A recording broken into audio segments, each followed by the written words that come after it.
ಹಳ್ಳಿಯ ಚಹಾ ಹೋಟೆಲ್ಗಳು ವೀರೇಂದ್ರ ಸಂಪಿ ಅವರು ಲೇಖಕರು ಬರೆದಿದ್ದಾರೆ. ನಿಮ್ಮ ಹಳ್ಳಿಯಲ್ಲಿ ಟೀ ಹೋಟ್ಲ್ ಇದೆಯಾ? ನಮ್ಮೂರಲ್ಲಂತೂ ಇಲ್ಲ. ನೀವು ಯಾವಾಗಾದ್ರೂ ಅಲ್ಲಿ ಹೋಗಿ ಟೀ ಕುಡಿದು ಆಹಾ ಎಷ್ಟು ಚೆನ್ನಾಗಿದೆಯಪ್ಪ ಅಂತ ಅನಿಸ್ಬಿಟ್ಟಿದ್ಯಾ? ನಿಮ್ಮ ಅನಿಸಿಕೆಗಳನ್ನು ತಿಳಿಸಿ. ಬನ್ನಿ ಇವಾಗ ಲೆಸನ್ಗೆ ಹೋಗೋದಾ? ಹಳ್ಳಿಯ ಮುರುಕು ಚಪ್ಪರದ ಚಾ ಫಲಾರದ ಅಂಗಡಿಗೆ ನೀವೆಂದಾದರೂ ಹೋಗಿರದಿದ್ದರೆ, ಅಲ್ಲಿ ಕುಳಿತು ಕಲಿಯುಗದ ಅಮೃತವೆನಿಸಿಕೊಂಡ ಚಾ ಸೇವನೆ ಮಾಡದಿದ್ದರೆ ನಿಮ್ಮ ಜೀವನ ಅಪೂರ್ಣವಾಯ್ತೆಂದು ನನ್ನ ತಿಳುವಳಿಕೆ. ಲೇಖಕರು ಏನು ಹೇಳ್ತಿದ್ದಾರೆ ಅಂದರೆ, ನೀವು ಯಾವಾಗಾದರೂ ಸಹ ಒಂದು ಬಾರಿ ಕುಡ್ತಾ ಹಳ್ಳಿಯಲ್ಲಿ ಮುರುಕು ಚಪ್ಪರದ ಚಾ ಫಲಾರದ ಅಂಗಡಿಗಳಿರುತ್ತಲ್ಲ, ಅಲ್ಲಿಗೆ ಹೋಗಿಲ್ಲ ಅಂದರೆ ಅಲ್ಲಿ ಕುಳಿತು ಕಲಿಯುಗದ ಅಮೃತವೆನಿಸಿಕೊಂಡಂತಹ ಚಾ ಅನ್ನು ಸೇವನೆ ಅಂದರೆ ಕುಡ್ದಿಲ್ಲ ಅಂದರೆ ನಿಮ್ಮ ಜೀವನ ಅಪೂರ್ಣವಾಯಿತು ಅಂದರೆ ವ್ಯರ್ಥವಾಯಿತು ಅಂತ ನನ್ನ ತಿಳುವಳಿಕೆ ಅಂತ ಲೇಖಕರು ಹೇಳ್ತಿದ್ದಾರೆ. ಪಟ್ಟಣದ ಹೋಟೆಲ್ಗಳಲ್ಲಿ ಎಲ್ಲ ಇದೆ. ಮನವನ್ನು ಆಕರ್ಷಿಸುವ ಭವ್ಯ ಕಟ್ಟಡವಿದೆ. ನಡೆದರೆ ಕಾಲು ಜಾರುವ ನಯವಾದ ಫಾಸಿಯ ನೆಲವೂ ಇದೆ. ಇವಾಗ ಪಟ್ಟಣದಲ್ಲಂದ್ರೆ ನಗರದಲ್ಲಿ, ಇವಾಗ ಎಕ್ಸಾಂಪಲ್ ಬೆಂಗಳೂರು ಸಿಟಿ, ಇವಾಗ ನೀವು ಬಂದಿದ್ದೀರಾ ಅನ್ಕೊಳ್ಳಿ, ಮನವನ್ನು ಫುಲ್ ಅಟ್ರಾಕ್ಟಿವ್ ಆಗಿರುವಂತಹ ಬಿಲ್ಡಿಂಗ್ಗಳಿದೆ, ಮನವನ್ನು ಆಕರ್ಷಿಸುವಂತಹ ಭವ್ಯ ಕಟ್ಟಡವಿದೆ. ನಡೆದ್ರೆ ಕಾಲು ಜಾರು ಬಿಡ್ತು ಏನಪ್ಪಾ ಅನ್ನೋ ರೀತಿಯಂತ ನಯವಾದ ಫಾರ್ಸಿಯ ನೆಲ ಅಂದ್ರೆ ಟೈಲ್ಸ್ ಇರ್ಬೋದು, ಆ ಥರ ನೆಲವಿದೆ. ಕೂತ್ರೆ ಮಾಸಿ ಹೋದಿತ್ತೆ ಎನ್ನುವ ಕುರ್ಚಿ ಇದೆ. ಇವಾಗ ಕುರ್ಚಿ ಮೇಲೆ ಕುತ್ಕೊಳ್ತೀರಾ ರೆಸ್ಟೋರೆಂಟ್ ಹೋಗ್ಮೇಲೆ, ಅಯ್ಯೋ ಕುರ್ಚಿಯನ್ನ ಗಲೀಜಾಗ್ಬಿಡುತ್ತೇನಪ್ಪ ಅನ್ನೋ ರೀತಿಯಂತಹ ಕುರ್ಚಿ ಸಹ ಇದೆ. ತಂಪಾದ ಫ್ಯಾನಿನ ಗಾಳಿ ಇದೆ. ಇವಾಗ ಶೆಕೆ ಆಗ್ತಿರುತ್ತೆ ಅಂದ್ರೆ ನಮ್ಗೆ ಗಾಳಿ ಬೇಕಲ್ಲ, ಅದಕ್ಕಂತ ಫ್ಯಾನ್ ಸಹ ಇದೆ. ಡೊಕಲಂದಿಂದ ಅಲಂಕೃತವಾದ ಟೇಬಲ್ ಇದೆ. ಟೇಬಲ್ ಮೇಲೆ ಗ್ಲಾಸು ಇದೆ. ಗ್ಲಾಸ್ನಲ್ಲಿ ನೀರು ಇದೆ. ನೀವು ಕುಳಿತಿರೋ ಏನ್ ಬೇಕು ಎಂದು ಯಂತ್ರದ ಗೊಂಬೆಯಂತೆ ಮೂಕ ಸನ್ನೆ ಮಾಡಿ ಕೇಳುವ ಶುಭ್ರ ಸಮವಸ್ತ್ರದ ಮನೆಯೂ ಇದ್ದಾನೆ. ಇವಾಗ ನೀವು ರೆಸ್ಟೋರೆಂಟ್ ಹೋಗಿದ್ದೀರಾ, ಅಲ್ಲಿ ಕುತ್ಕೊಬಿಟ್ಟಿದ್ದೀರಾ. ನೀವು ಕುತ್ಕೊಂಡ ತಕ್ಷಣ ವೇಟರ್ ಬಂದ್ರು, ಅವರು ಮನಿ ಅಂತಾರೆ ವೇಟರ್. ಓಕೆ, ಮನಿಯೇ ವೇಟರು. ಅದರಿಂದ ಶುಭ್ರ ಸಮವಸ್ತ್ರ, ಗೊತ್ತಲ್ಲ ರೆಸ್ಟೋರೆಂಟಲ್ಲಿ ಹೆಂಗೆ ಫುಲ್ ಡ್ರೆಸ್ ನೀಟಪ್ ಆಗಿರ್ತದಂತ, ಆ ಥರ ಬಂದ್ಬಿಟ್ಟು ಬಂತಾರೆ. ಏನಿದೆ ಅಂತ ನೀವು ಕೇಳ್ತೀರ. ಅವಾಗ ನಿರಾಸವಾಗಿ ಮನಿ ಏನು ಹೇಳ್ತಾರೆ ನೋಡೋದ ಬನ್ನಿ. ಬೋಂಡ, ದೋಸೆ, ಉತ್ತಪ್ಪ, ಉಪ್ಮಾ, ಪೂರಿ, ಭಾಜಿ ಎಂದು ನಿಮಗಿಂತಲೂ ನಿರಾಸವಾಗಿ ಪಟ್ಪಟನೆ ಹೊದರುತ್ತಾನಂತೆ. ಅರ್ಥ ಆಯ್ತಾ? ಆದರೆ ಅದರಲ್ಲಿ ಬಿಸಿ ಯಾವುದು, ಹಸಿ ಯಾವುದು, ತಾಜಾ ಯಾವುದು, ಹಳಸಿದ್ದಾವುದು ಯಾರಿಗೆ ಗೊತ್ತು? ಸ್ವತಃ ಮನಿಗೂ ಗೊತ್ತಿಲ್ಲ. ಇವಾಗ ರೆಸ್ಟೋರೆಂಟ್ ಹೋದಾಗ ಅದರಲ್ಲಿ ಯಾವುದು ಬಿಸಿ ಅಂದರೆ ತುಂಬ ಫ್ರೆಶ್ ಆಗಿರುವಂಥ ಊಟ ಯಾವುದು, ಅಂದರೆ ಹಸಿ ಆಗಿರುವಂಥದ್ದು ಯಾವುದು, ತಾಜಾ ಇವಾಗಲೇ ಮಾಡಿರುವಂತಹ ಯಾವುದು, ಇದು ಯಾರಿಗೆ ಗೊತ್ತು? ಸ್ವತಃ ವೈಟರ್ ಅಂದರೆ ಮನೆಗೂ ಸಹ ಗೊತ್ತಿಲ್ಲ. 100 ಹೆಸರುಗಳಲ್ಲಿ ಯಾವುದೋ ಹೆಸರಿಗೆ ಜೋತು ಬಿದ್ದು ಬೋಂಡ ತರಿಸಿದ್ರು ಅದು ನಿಮ್ಮ ಗಂಟ್ಲಲ್ಲಿ ಇಳಿಯೋದು. ಇವಾಗ ಎಷ್ಟೊಂದು ಹೆಸರು ಹೇಳಿದ್ರು, ಆ ಹೆಸರಲ್ಲಿ ಯಾವುದೋ ಒಂದಲ್ಲಿ ಜೋತ್ ಬಿಟ್ಟು ಏನು ಹೇಳ್ತೀರಾ, ಬೋಂಡ ತಗೊಬನ್ನಿ ಅಂತ ಹೇಳ್ತೀರಾ, ಅದು ಗಂಟ್ಲಲ್ಲೇ ಇಳಿಯೋದಿಲ್ಲ. ವಡೆ ತರಿಸಿದ್ರು ಅದು ಯಾವ ಶಸ್ತ್ರಕ್ಕೋ ಮನಿಯೋದು ಅಂತ ಹೇಳ್ತಿದ್ದಾರೆ. ಇಡ್ಲಿ ಅಂತೂ ನೋಡ್ಲು ಬೆಳ್ಳಗಿದೆಯಂತೆ, ಹಾಗೆ ಚಿಕ್ಕದಾಗಿದೆಯಂತೆ. ಅದನ್ನ ಬಾಯಲ್ಲಿ ಇಡ್ಲೋ ಇಲ್ಲಾಂದ್ರೆ ಪ್ಲೇಟ್ನಲ್ಲಿ ಇಡ್ಲೋ ಎಂದು ದಿಗಿಲು ಹುಟ್ಟಿಸುವ ಮಿನಿ ಸೈಜ್ನ ತಿಂಡಿ ಅದು. ಇವಾಗ ನೀವು ಫಸ್ಟ್ ಬೋಂಡ ತರಿಸಿದ್ರಿ, ಅದು ಗಂಟ್ಲಲ್ಲಿ ಹೋಗಲೇ ಇಲ್ಲ. ವಡೆ ತರಿಸಿದ್ರೆ ಅದು ಯಾವ ಶಸ್ತ್ರಕ್ಕೋ ಮನಿ ಅನ್ನೋ ರೀತಿ, ಅಂದರೆ ಯಾವುದು ಫುಲ್ ಗಟ್ಟಿ ಇರ್ಬೋದು ಆ ಥರ ಅನಿಸ್ಬಿಡ್ತು. ಇಡ್ಲಿ ತರಿಸಿದ್ರಿ, ಅದು ನೋಡಲಿಕ್ಕೆ ಬೆಳ್ಳಗಿದೆ, ಅದು ಚಿಕ್ಕದಾಗಿದೆ, ಅದು ಬಾಯಲ್ಲಿ ಇಡಬೇಕು ಇಲ್ಲಾಂದರೆ ಪ್ಲೇಟ್ನಲ್ಲಿ ಇಡಬೇಕು ಅಂತ ದಿಗಿಲು ಹುಟ್ಟಿಸುವಂತಹ ಮಿನಿ ಸೈಜ್ ಚಿಕ್ಕದಾಗಿರುವಂಥ ಸೈಜ್ನ ತಿಂಡಿ ಅದು ಅಂತ ಹೇಳ್ತಿದ್ದಾರೆ. ಇಷ್ಟಾಗಿ ನಿಮ್ಮ ಸ್ಥಳವನ್ನು ಆಕ್ರಮಿಸಲು ನೀ ಮುಂದೆ ಎಂದು ಸ್ಪರ್ಧೆ ನಡೆಸುತ್ತಾ ಜನರು ನಿಮ್ಮ ತಿಂಡಿ ತೀರ್ಥಗಳ ಮೇಲೆ ಕಣ್ಣಿಟ್ಟು ನಿಂತಿರ್ತಾರೆ. ಇವಾಗ ನೀವು ಕುತ್ಕೊಂಡು ತಿಂತಿದ್ದೀರಾ ನಾಷ್ಟಾನ ಬೆಳಗ್ಗೆ, ಆವಾಗ ಇನ್ನೂ ತುಂಬ ಜನ ಬಂದಿರ್ತಾರಲ್ಲ, ನೀವು ಮುಗಿದ ತಕ್ಷಣ ನಾನು ಹೋಗಿ ಅಲ್ಲಿ ಕುತ್ಕೊಬಿಡ್ಬೇಕು, ನಾನು ತಿನ್ನಬೇಕು ಅನ್ನೋ ರೀತಿಯಾಗಿ ಎಲ್ಲರೂ ನಿಮ್ಮ ತಿಂಡಿ ತೀರ್ಥಗಳ ಮೇಲೆ ಹಿಂಗೆ ಕಣ್ಣಿಟ್ಟೆ ನೋಡ್ತಿರ್ತಾರೆ. ಬೆಸ್ಟ್ ಎಕ್ಸಾಂಪಲ್ ಅಂದರೆ ಮದುವೆ ಆಯಿತಾ, ರಿಸೆಪ್ಷನಲ್ಲಿ ಆಗುತ್ತಲ್ಲ ಅದೇ ಕೇಸ್ ಇದಿಲ್ಲ. ಆ ಥರ ಇದ್ದಾಗ ನಿಮ್ಗೆ ಹೆಂಗೆ ಸೊಗಸಾಗಿ ತಿನ್ಲಿಕ್ಕಾಗುತ್ತೆ ಅಂತ ಇಲ್ಲಿ ಅವರು ಲೇಖಕರು ಕೇಳ್ತಿದ್ದಾರೆ. ಅಂತಹ ಮಹನೀಯರು ಮಹಿಳೆಯರು ನಿಮ್ಮ ಎದೆಯ ಮೇಲೆ ನಿಂತಂತೆ ನಿಂತು ಬಿಡ್ತಾರೆ ಅಂತ ಹೇಳ್ತಿದ್ದಾರೆ ಲೇಖಕರು. ನೀವು ತಿಂಡಿ ತೀರ್ಥಗಳನ್ನು ಅದು ಹೇಗೆ ಸೊಗಸಾಗಿ ಅದು ಹೇಗೆ ತಿನ್ಬಲ್ರಿ ಅಂತ ಪ್ರಶ್ನೆ ಮಾಡ್ತಿದ್ದಾರೆ ಲೇಖಕರು. ಪಟ್ಟಣದ ಹೋಟೆಲ್ಗಳು ನೂಕು ನುಗ್ಗಲುಗಳು, ಗಲೀಜು ಗಲಿಬೆಗಳು, ಸಾಕಪ್ಪ ಇದರ ಸಹವಾಸ ಎನಿಸ್ಬಿಡ್ತದೆ. ಏನಂದರೆ ಇವಾಗ ಇಷ್ಟೆಲ್ಲ ಆದಮೇಲೆ ತಿಂಡಿ ತೀರ್ಥಕ್ಕೆ ಮೇಲೆ ಕಣ್ಣಿಟ್ರು, ಅದು ನೋಡಲಿಕ್ಕೆ ಇಷ್ಟೆಷ್ಟು ಸೈಜು, ಏನು ಮನವನ್ನು ಆಕರ್ಷಿಸೋ ಬಿಲ್ಡಿಂಗ್ ಏನೋ ಇದೆ, ಅದರಲ್ಲಿ ತಿಂಡಿ ಮಾತ್ರ ಅಷ್ಟೊಂದು ಟೇಸ್ಟಿ ಆಗಿಲ್ಲ ಅಂತ ಅನಿಸ್ಬಿಡ್ತು. ಇವಾಗ ಆಚೆ ಹೋಗ್ಬಿಡೋದಂದರೆ ಅಲ್ಲಿ ನುಕ್ಕೊಂಡು ಬರ್ಬೇಕು, ಯಾಕಂದರೆ ತುಂಬ ಜನಗಳು ಅಲ್ಲೇ ಇರ್ತಾರಲ್ಲ, ನಾವು ಬ್ರೇಕ್ಫಾಸ್ಟ್ ಮಾಡಬೇಕು ಅಂತ ಬಂದಿರ್ತಾರೆ. ಆದ್ದರಿಂದ ತಿಂಡಿ ತಿಂದು ಚಹಾ ಕುಡಿದು ಹೊರಬಿದ್ದರೆ ಅದ್ಭುತ ಸಾಹಸ ಮಾಡಿ ಬಂದ ಅನುಭವ ನಿಮ್ಗಾಗುತ್ತಂತೆ. ನೀವು ಮಾರ್ನಿಂಗ್ ಬ್ರೇಕ್ಫಾಸ್ಟ್ ಮಾಡಿ ಆ ಹೋಟೆಲಿಂದ ಹೊರಗೆ ಬಂದರೆ, ರೆಸ್ಟೋರೆಂಟಿಂದ ಒಂದು ಅದ್ಭುತವಾದಂತಹ ಅಡ್ವೆಂಚರ್ ಅಂದರೆ ಸಾಹಸ ಮಾಡ್ದಂಗೆ ಅನಿಸ್ಬಿಡ್ತದಂತೆ. ಇವಾಗ ಪಟ್ಟಣದ ಹೋಟೆಲ್ನ ಹೇಗೆ ಹೋಲಿಕೆ ಮಾಡ್ತಿದ್ದಾರೆ ಲೇಖಕರು, ಬನ್ನಿ ನೋಡೋದ. ಪಟ್ಟಣದ ಹೋಟೆಲ್ ಅಂದರೆ ನಯಾ ನಾಜುಕಿನ ಹೆಣ್ಣಿದ್ದಂತೆ, ಒಂದು ಸಾಫ್ಟ್ ಆಗಿರುವಂಥ ಹೆಣ್ಣು ಅಂತ ಹೇಳ್ತಿದ್ದಾರೆ. ಹಳ್ಳಿಯ ಚಾ ಫಲಾರದ ಅಂಗಡಿ ಅಂದರೆ ಇಳಕಲ್ಲು ಸೀರೆ ಹುಟ್ಟ ಗುಳ್ಳದ ಗುಡ್ಡದ ಕುಬಸ ತೋಟೆ ಹೆಣ್ಣಿದ್ದಂತೆ. ಇಳಕಲ್ಲು ಸೀರೆ ಅಂದರೆ ಬಾಗಲಕೋಟೆ ಜಿಲ್ಲೆ ನೇಕಾರರು ಮಾಡುವಂತಹ ಸೀರೆ ಅದು. ಆ ಸೀರೆಗೆ ಹಳ್ಳಿಯ ಚಾ ಹೋಟೆಲನ್ನು ಕಂಪ್ಯಾರಿಸನ್ ಮಾಡ್ತಿದ್ದಾರೆ. ಇವಾಗ ನೋಡಲು ಅಂದವಾಗದಿದ್ದರೆ ಏನಂತೆ ಸ್ವರ್ಗ ಸುಖ ಕೊಡಬಲ್ದು ಅಂತ ಲೇಖಕರು ಹೇಳ್ತಿದ್ದಾರೆ. ಪಟ್ಟಣದ ಹೋಟೆಲ್ ಹೇಗಿರುತ್ತೆ, ಹಳ್ಳಿಯ ಚಾ ಹೋಟೆಲ್ ಹೇಗಿರುತ್ತೆ, ಎಸ್ಪೆಷಲಿ ಮನಿ ಅಂದರೆ ಅಲ್ಲಿರುವಂತಹ ವೈಟರ್ ಹೆಂಗೆ ರೆಸ್ಪಾನ್ಸ್ ಮಾಡ್ತಾರೆ ಅನ್ನೋದು ನಿಮಗೆ ಕ್ವಶನ್ಸ್ಗೆ ಬರುತ್ತೆ. ಅದರಿಂದ ಸರಿಯಾಗಿ ಕೇಳಿಸ್ಕೊಳ್ಳಿ ಆಯಿತಾ. ಇವಾಗ ಇನ್ನೊಬ್ರು ಹೇಳ್ತಾರಂತೆ, ಕವಿ ಜೀವನದಾಗ ಹುಟ್ಟಿದ ಮೇಲೆ ಏನೇನು ಕಂಡಿ ಎಂದು ಕವಿ ಜೋಗದ ಜೋಗ್ ಬರೀತಾರಂತೆ. ನೀನು ಜೀವನದ ಮೇಲೆ ಹುಟ್ಟಿದ ಮೇಲೆ ಏನೇನ ನೋಡಿದ್ಯಾ ಕಂಡಿದ್ಯಾ ಅಂತ ಪ್ರಶ್ನೆ ಮಾಡುವಂತಹ ಜೋಗ್ ಕೇಳ್ತಾರಂತೆ. ಅದೇ ಕವಿ ನಮ್ಮ ಲೇಖಕರು ವೀರೇಂದ್ರ ಸಿಂಪಿ ಅವರು ಹೇಳ್ತಾರೆ, ಅದೇ ಕವಿ ನಮ್ಮ ಹಳ್ಳಿಯ ಚಂದ್ರಭವನಕ್ಕೆ ಭೇಟಿ ಇತ್ತಿದ್ದರೆ ಇಲ್ಲಿ ಚಾ ಕುಡಿಯದ ಬಜ್ಜಿಯಂ ತಿನ್ನದ ಜನ್ಮ ವ್ಯರ್ಥವೆಂದು ಹಾಡ್ಬಿಡ್ತಿದ್ರು. ಇವಾಗ ಆ ಲೇಖಕರು ನಮ್ಮ ಚಂದ್ರಭವನ ಹಳ್ಳಿಯ ಟೀ ಹೋಟೆಲ್ನ ಚಂದ್ರಭವನ ಅಂತ ಹೇಳ್ತಿದ್ದಾರೆ. ಅಲ್ಲಿ ಬಂದ್ಬಿಟ್ಟು ಚಾನ ಕುಡ್ಬಿಟ್ಟು ಒಂದು ಬಜ್ಜಿಯನ್ನು ತಿಂದಿದ್ರೆ, ಅಪ್ಪ ಇದು ಕುಡ್ದಿಲ್ಲ ತಿಂದಿಲ್ಲ ಅಂದರೆ ನನ್ನ ಜನ್ಮ ವ್ಯರ್ಥವಾಗ್ತಿತ್ತಲ್ಲಪ್ಪ ಅನ್ನೋ ರೀತಿಯಾಗಿ ಹಾಡ್ಬಿಡ್ತಿದ್ರೇನೋ ಅಂತ ಲೇಖಕರು ಹೇಳ್ತಿದ್ದಾರೆ. ಇವಾಗ ಹಳ್ಳಿಯ ಚಾ ಹೋಟೆಲ್ ಹೇಗಿರುತ್ತೆ, ಅಲ್ಲಿ ಮನಿ ಹೇಗಿರ್ತಾನೆ ಅಂತ ನಿಮಗೆ ಕ್ವಶನ್ ಬರುತ್ತೆ.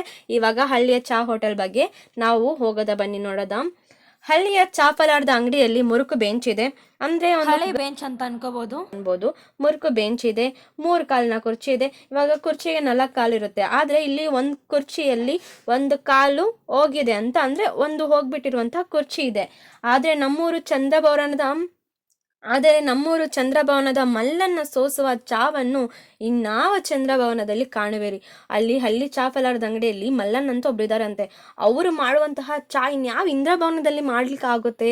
ಆಹಾ, ಆ ಚಾದ ಕೆಂಪೇನು, ಬಣ್ಣವೇನು, ಅದರಲ್ಲಿ ಹಾಕಿದ್ದ ಗಟ್ಟಿ ಹಾಲಿನ ಹಡಸೇನು ಅಂತ ಹೇಳ್ತಿದ್ದಾರೆ. ಆ ಚಾ ಇವಾಗ ಟೀ ಮಾಡಿದಾಗ ಎಷ್ಟು ರೆಡ್ ಆಗಿರುತ್ತೆ ಕೆಲವೊಂದು ಜನ ಎಲ್ಲ ಈಟಾಗಿ ಮಾಡಿರ್ತಾರೆ. ಅದರ ಕೆಂಪೇನು, ಅದರಲ್ಲಿ ಬಣ್ಣವೇನು, ಹಾಗೆ ಅದರಲ್ಲಿ ಹಾಕಿದ ಗಟ್ಟಿ ಹಾಲಿರುತ್ತಲ್ಲ ಅದರ ಹಡಸೇನು ಅಂತ ಹೇಳ್ತಿದ್ದಾರೆ. ಅದನ್ನು ಅನುಭವಿಸಿ ತಿಳಿಯಬೇಕು. ಹಳ್ಳಿಯ ಚಾ ಹೋಟೆಲ್ನಲ್ಲಿ ಸಿಗುವ ಆತಿಥ್ಯವಾಗಲಿ ಇನ್ನೆಲ್ಲಿ ದೊರಕುತ್ತೆ. ಇವಾಗ ಹಳ್ಳಿ ಚಾ ಹೋಟ್ಲಲ್ಲಿ ಬನ್ರಿ ಕುತ್ಕೊಳ್ಳಿ ಅಂತ ಹೇಳ್ಬಿಟ್ಟು ಒಂಥರ ಆತ್ಮೀಯತೆಯಿಂದ ಕರೀತಾರಲ್ಲ, ಅಂತಹ ಇನ್ಯಾವ ಪ್ಲೇಸಲ್ಲಿ ಹೋಗ್ತೀವಿ. ಇವಾಗ ಪಟ್ಟಣದಲ್ಲಿ ಹೋದ್ವಿ ಅವ್ರವ್ರದೇ ಕೆಲಸ, ಅವರು ಜಸ್ಟ್ ನೀವು ಆರ್ಡರ್ ಕೊಡ್ತೀರಾ, ಅವ್ರು ತಂದು ಕೊಡ್ತಾರೆ, ಅಲ್ಲಿಂದ ತಿಂತೀರಾ ಬರ್ತೀರಾ. ಆದರೆ ಒಂಥರ ಬಾಂಡಿಂಗ್ ಅಲ್ಲಿ ಕ್ರಿಯೇಟ್ ಆಗೋದಿಲ್ಲ ಅಲ್ಲ. ಆದ್ರಿಂದ ನಿಮ್ಮ ಬೇಕು ಬೇಡಗಳನ್ನು ಅರಿತು ಮನಿ ಒಂದು ಕೈಯಿಂದ ಬೆವರನ್ನು ಹೊರಿಸಿಕೊಳ್ಳುತ್ತಾ ಇನ್ನೊಂದು ಕೈಯಿಂದ ನಿಮ್ಮ ನೆಚ್ಚಿನ ಪೂರಿ ಸಾಗುಗಳನ್ನು ತಂದು ನಿಮ್ಮ ಮುಂದೆ ಇಡ್ತಾನಂತೆ. ಮನೆ ಅಂದ್ರೆ ಯಾರು? ವೈಟರು. ಅವರು ನಿಮ್ಗೆ ಏನು ಫೇವ್ರೇಟ್ ಇಲ್ಲ ಅಂತ ಅವ್ರಿಗೆ ಗೊತ್ತು. ಯಾಕೆಂದ್ರೆ ಊರಲ್ಲಿ ಕಸ್ಟಮರ್ಸ್ ಬಗ್ಗೆ ಚೆನ್ನಾಗಿ ಗೊತ್ತಿರುತ್ತೆ. ಮನೆಗೆ ಒಂದು ಕೈಯಿಂದ ಬೆವರು ಹೊರಿಸ್ಕೊಳ್ತಿರ್ತಾನಂತೆ, ಇನ್ನೊಂದು ಕೈಯಿಂದ ನಿಮ್ಗೆ ಇಷ್ಟವಾಗಿರುವಂತಹ ಪೂರಿ ಸಾಗುಗಳನ್ನು ತಂದು ನಿಮ್ಮ ಮುಂದೆ ಇಡ್ತಾರೆ, ತಿನ್ನಿ ಅಂತ ಹೇಳ್ಬಿಟ್ಟು. ಪೂರಿ ಎಣ್ಣೆ ನಿಮ್ಮ ಪ್ರಕೃತಿಗೆ ಒಗ್ಗದು ಎಂಬುದು ಅವನಿಗೆ ಗೊತ್ತಿದೆ. ಪೂರಿಯಲ್ಲಿ ಇರುತ್ತಲ್ಲ ಸಿಕ್ಕಾಪಟ್ಟೆ ಎಣ್ಣೆ, ಅದು ನಿಮ್ಗೆ ಅಡ್ಜಸ್ಟ್ ಆಗೋದಿಲ್ಲ ಅಂತ ಹೇಳ್ಬಿಟ್ಟು ಏನ್ ಮಾಡ್ತಾನಂದ್ರೆ ಅದಕ್ಕಂತಲೇ ಅವನು ಪೂರಿ ಎಣ್ಣೆಯನ್ನು ಹೊರಸಿ ತೆಗೆಯಲು ರದ್ದಿಕ್ಕಾಗದ ಚೂರುಗಳನ್ನು ತಂದು ಇರಿಸ್ತಾನಂತೆ. ಆ ಪೂರಿಯಲ್ಲಿರುವಂತಹ ಎಣ್ಣೆ ಹೋಗ್ಲಿಕ್ಕೆ ಕೆಲವೊಂದು ಪೇಪರ್ಸ್ನ ತಂದುಬಿಟ್ಟು ನಿಮ್ಗೆ ಇಡ್ತಾನಂತೆ, ಆಯಿಲ್ ಎಲ್ಲ ಅಬ್ಸರ್ವ್ ಮಾಡ್ಕೊಳ್ಳಿ ಪೇಪರ್ ಅಲ್ಲಿ ಅಂತ ಹೇಳ್ಬಿಟ್ಟು.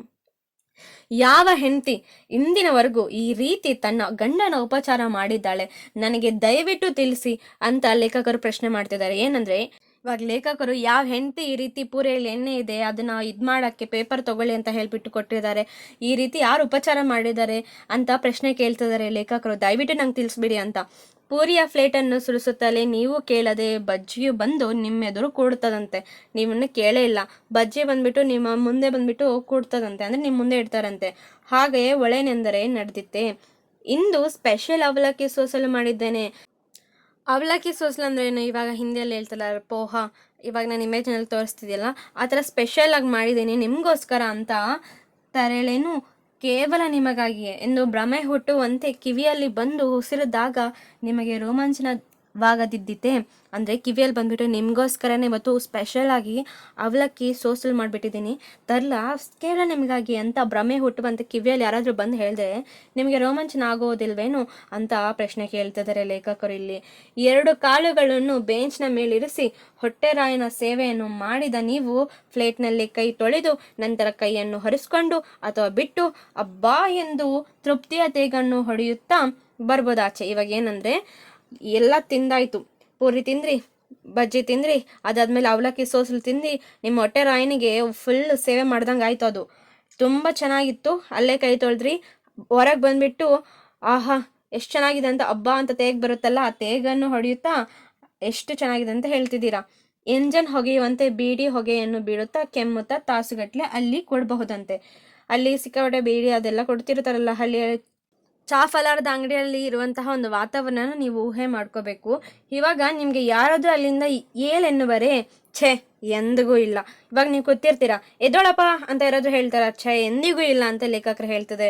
ಕೂತು ಬೇಸೆತ್ತಾಗ ಮಾತಾಡಿ ಬಾಯಿ ದಂಡಾಗ ಎದ್ದು ಹೊರಡಿವಿರಿ ಅಷ್ಟೇ.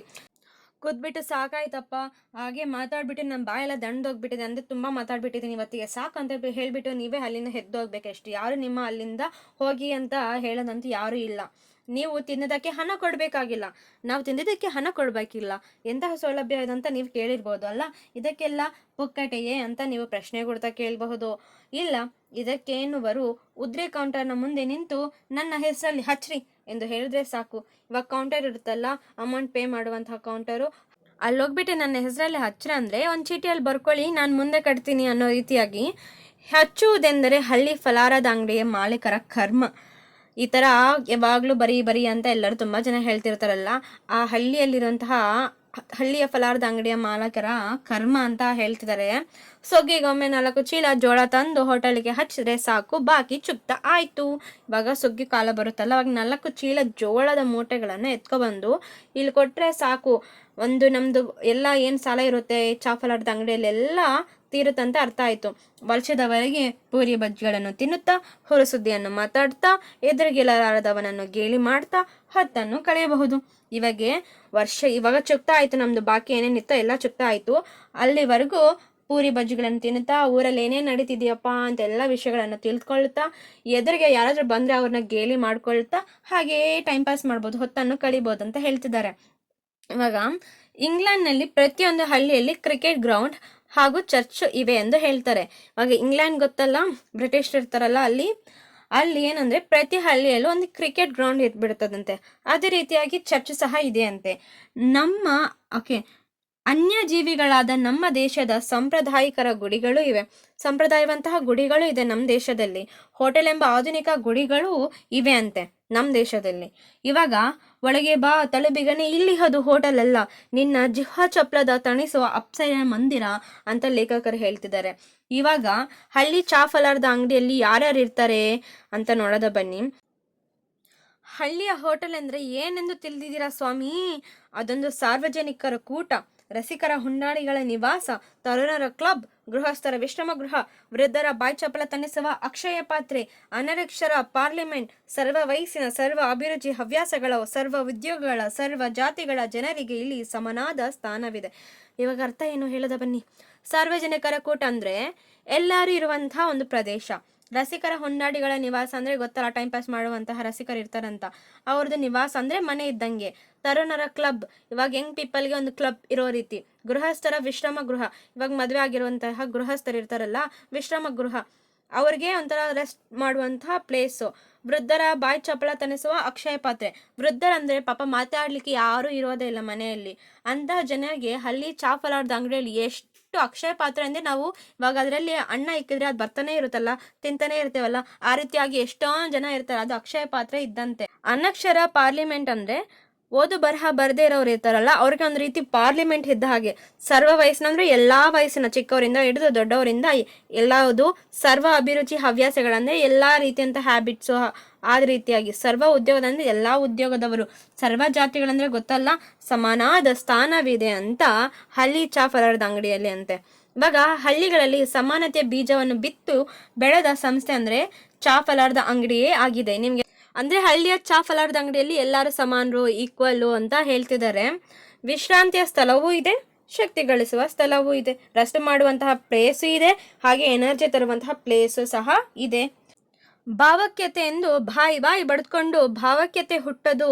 ಭಾವೈಕ್ಯತೆ ನಮ್ಮ ದೇಶದ ಎಲ್ಲಿಯಾದರೂ ಇದ್ದಿದ್ದರೆ ಅದು ನಮ್ಮ ಹಳ್ಳಿಯ ಚಾ ಫಲಾರದ ಅಂಗಡಿಯಲ್ಲೇ.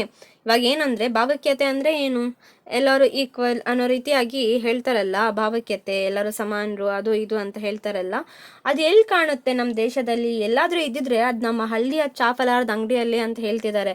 ಇದು ಕ್ವಶನ್ನು ಸಹ ಬರುತ್ತೆ. ಇದನ್ನು ತಿಳಿದುಕೊಳ್ಳದಿದ್ದರೆ ನಿಮಗೆ ಉಳಿಗಾಲವಿಲ್ಲ ಅಂತ ಹೇಳ್ತಿದ್ದಾರೆ ಲೇಖಕರು.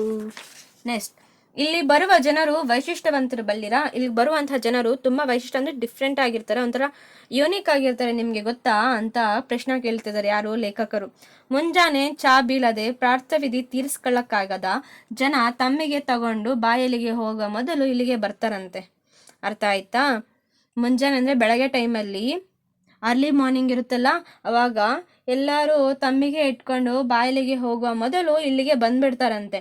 ಇವರು ಚಾದಂಗಡಿಯ ಪರಮ ಭಕ್ತರಂತೆ. ಮನೆಯಲ್ಲಿ ಹಲ್ಲು ಬಾಯನ್ನು ತೊಳೆದುಕೊಳ್ಳದೆ ತಮ್ಮ ತವರು ಮನೆಯಾದ ಚಾಫಲಾರ್ದ ಅಂಗಡಿಯಲ್ಲಿ ಬಂದು ಗ್ಲಾಸ್ ನೀರಲ್ಲಿ ಮುಕ್ಕಳಿಸಿ ಬಾಯಿ ತೊಳೆದುಕೊಂಡು ಉಗುಳಿ ಚಾ ಸೇವನೆ ಮಾಡುವ ವರ್ಗವಿದೆ. ಏನಂದ್ರೆ ಇವಾಗ ಬೆಳಗ್ಗೆ ಆಗಿದೆ, ಅರ್ಲಿ ಮಾರ್ನಿಂಗ್ ಆಗಿದೆ, ಮನೆಯಲ್ಲಿ ಹಲ್ಲು ಕೊಡ್ತಾ ಒಜ್ಜೋದಿಲ್ಲ. ತವರು ಮನೆ ಅಂದ್ರೆ ಇವರಿಗೆ ಹಳ್ಳಿಯ ಚಾಫಲಾರ್ದ ಅಂಗಡಿ ಅಂತೆ. ಅಲ್ಲಿ ಒಂದು ಗ್ಲಾಸ್ ನೀರು ತಗೊಬಿಡ್ತಾರಂತೆ, ಅಲ್ಲಿ ಬಾಯಿನ ಮುಕ್ಕಳಿಸ್ಬಿಟ್ಟು ತೊಳ್ಕೊಬಿಟ್ಟು ಉಗಿಳಿ ಚಾ ಸೇವನೆ ಮಾಡಿಬಿಟ್ಟು ಇರುವಂತಹ ವರ್ಗವೂ ಇದೆ ಅಂತ ಹೇಳ್ತಿದ್ದಾರೆ. ಭೂಮಾತೆಯ ಚೊಚ್ಚಿಲು ಮಗನಾದಂತಹ ರೈತ ಎತ್ತುಗಳನ್ನು ಬಿಚ್ಕೊಂಡು ಹೊಲಕ್ಕೆ ನಡೆದಿದ್ದಾನೆ. ಇವಾಗ ಭೂಮಾತೆಯ ಮಗ ಯಾರು? ರೈತ. ಎತ್ತುಗಳನ್ನು ಕರ್ಕೊಳ್ತಾ ಹೊಲಕ್ಕೆ ನಡ್ಕೊಂಡು ಹೋಗ್ತಿದಾರಂತೆ. ಫಲಾರ್ದ ಅಂಗಡಿ ಬಂದೊಡನೆ ಎತ್ತುಗಳು ಗಕ್ಕಿಂದ ನಿಲ್ತದಂತೆ. ಇವಾಗ ಚಾ ಅಂಗಡಿ ಬಂದಿದೆ, ಅಲ್ಲಿ ಎತ್ತುಗಳು ಸಡನ್ ಆಗಿ ನಿಲ್ಬಿಡ್ತದಂತೆ. ಪಾಪ ಅವನೇನೋ ಹೊಲಕ್ಕೆ ಬೇಗನೆ ಹೋಗ್ಬೇಕು ಅನಿಸ್ತಾನೆ. ಅವರು ಪಾಪ ರೈತ ಇದಾರಲ್ಲ, ಹೊಲಕ್ಕೆ ಬೇಗ ಹೋಗ್ಬಿಡ್ಬೇಕು, ಕೆಲಸ ಮಾಡೋದು ಅನ್ನೋ ರೀತಿಯಾಗಿ ಹೋಗ್ತಿರ್ತಾನಂತೆ. ಆದರೆ ಎತ್ತುಗಳ ಮನಸ್ಸನ್ನು ತೃಪ್ತಿಗಾಗಿ ಫಲಾರ್ದ ಅಂಗಡಿಯೊಳಕ್ಕೆ ಹೋಗಿ ಹೊರಗೆ ನಿಂತ ಎತ್ತುಗಳನ್ನೇ ಮರೆಯುತ್ತಾನಂತೆ. ಇವಾಗ ಪಾಪ ಎತ್ತುಗಳ ಮನಸ್ಸನ್ನ ತೃಪ್ತಿ ಮಾಡ್ಬೇಕಂತ ಹೇಳ್ಬಿಟ್ಟು ಚಾ ಫಲಾರ್ದ ಅಂಗಡಿಗೆ ಹೋಗ್ಬಿಡ್ತಾನಂತೆ. ಹೋಗ್ಬಿಟ್ಟು ಆಚೆ ಎತ್ತುಗಳು ಇಟ್ಟಿದ್ದೀನಪ್ಪ ನಿಂತಿವೆ ಅನ್ನೋದೇ ಮರ್ತು ಬಿಡುವಂತಹ ಅಷ್ಟು ಮೀಟಿಂಗ್ ಹೊಡ್ಕೊಂಡು ಅಲ್ಲೇ ಇರ್ತಾರಂತೆ. ಇನ್ನು ಮನೆಯಲ್ಲಿ ಸ್ನಾನ ಮಾಡಿ ಪೂಜೆ ಎಂಬ ಶಾಸ್ತ್ರವನ್ನು ವೇಗವಾಗಿ ಮುಗಿಸಿ ತಡವಾಯ್ತಿತೇ ಎಂದು ಧಾವಿಸಿ ಬರುವ ವೇಳೆಯ ನಿಷ್ಠಾವಂತ ರಸಿಕರು ಇದ್ದಾರೆ ಅಂತ ಹೇಳ್ತಿದ್ದಾರೆ. ಇನ್ನೊಬ್ರು ಮೊದಲನೇ ವರ್ಗ ಹಲ್ ಸಹ ಉಜ್ಜೋದಿಲ್ಲ, ಅಲ್ಲೇ ಬಂದ್ಬಿಟ್ಟು ಒಂದು ಗ್ಲಾಸಲ್ಲಿ ಎಲ್ಲ ತಮ್ಮ ಕಾರ್ಯಗಳನ್ನು ಮುಗಿಸಾಕ್ಬಿಡ್ತಾರೆ. ಇನ್ನೊಂದು ರೈತ. ಅದಾದ್ಮೇಲೆ ಇನ್ನೊಂದು ವರ್ಗ ಏನಂದ್ರೆ ಬೇಗನೆ ಎದ್ಬಿಟ್ಟು ಸ್ನಾನ ಮಾಡಿಬಿಟ್ಟು ಪೂಜೆ ಎಲ್ಲ ಮುಗಿಸ್ಕೊಬಿಟ್ಟು ಅಯ್ಯೋ ಟೈಮ್ ಆಗಿಬಿಡ್ತೆ ಅಂತ ಹೇಳ್ಬಿಟ್ಟು ಬರುವಂತಹ ನಿಷ್ಠಾವಂತ ರಸಿಕರು ಇದಾರಂತೆ. ಆಯ್ತಾ?